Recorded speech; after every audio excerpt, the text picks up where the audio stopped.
從灣仔到尖沙咀，最便捷的方式係乘坐地鐵。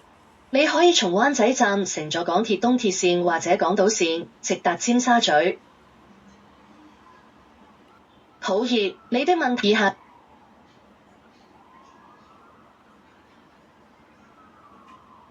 你好，砌電腦聽起來有點像是自學裝配電腦的樂趣呢。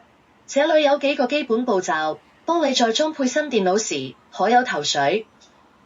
選擇硬件，首先你需要決定電腦的用途，是遊戲用、日常辦公，還是進行圖形設計或視頻編輯。